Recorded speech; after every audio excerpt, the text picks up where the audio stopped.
ଜାତୀୟକରଣ କରିଦେଲେ ଆଉ କ'ଣ ସ୍ୱୀକୃତି ଦେଲେ ଯେଉଁମାନେ ଜୁଆ ଖେଳିବା କଥା ତମମାନଙ୍କ ଭିତରୁ ଇଚ୍ଛା କରୁଛ ତାକୁ ତମେ ଖେଳିପାରିବ ଜୋରିମାନା ଦେଇକି ଖେଳିବ ଆଉ କ'ଣ ଏଇଟା ମାନେ ସେଇଟା ମାନେ କାଛୁ କୁଣ୍ଡିଆ ବିଞ୍ଚ ଭଳିଆ ମାଡ଼ି ଚାଲିବ ରାଜ୍ୟରେ ଆଉ କ'ଣ ତାକୁ ଏଭଳି ଭାବରେ ସେ ପ୍ରୋତ୍ସାହନ ଦେବାର ବ୍ୟବସ୍ଥା କଲେ ଡବଲ ଇଞ୍ଜିନ୍ ସରକାର ଯାହା ଦୁର୍ଭାଗ୍ୟଜନକ କେନ୍ଦ୍ରରେ ଅନଲାଇନ୍ ଗେମିଂକୁ ବନ୍ଦ କରାଯାଉଛି ଯାହାର କୁପ୍ରଭାବ ଦ୍ୱାରା ଲକ୍ଷ ଲକ୍ଷ ଛାତ୍ର କ୍ୟାମ୍ପସରେ ପ୍ରଭାବିତ ହେଉଛନ୍ତି ଯାହାକୁ ଆମେ ସ୍ୱାଗତ କରିଛୁ କେନ୍ଦ୍ର ସରକାର ସେଠି ଗୋଟେ କଥା କହୁଛନ୍ତି ତାଙ୍କର ଲେଫ୍ଟ ହ୍ୟାଣ୍ଡ ଏଠି ଯେଉଁ କାର୍ଯ୍ୟକ୍ରମ କରୁଛି ସେ ତ ସ୍ୱୀକୃତି ଦେଉଛି ତେଣୁକରି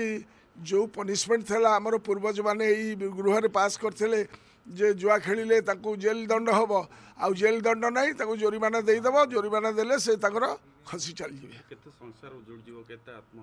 ଆ ଦ୍ୱାରା ତ ବହୁତ ବଢ଼ିବ ସମାଜରେ ମାନେ ଗୋଟେ ତନାव ସୃଷ୍ଟି ହେବ ଗାଁ ଗଣ୍ଡାରେ କୌଣସି ଜାଗାରେ ଏଭଳି ପରିସ୍ଥିତି ନଥିଲା ଇଏ ଓଡ଼ିଆ ଅସ୍ମିତା ବିରୋଧୀ କାର୍ଯ୍ୟକ୍ରମ।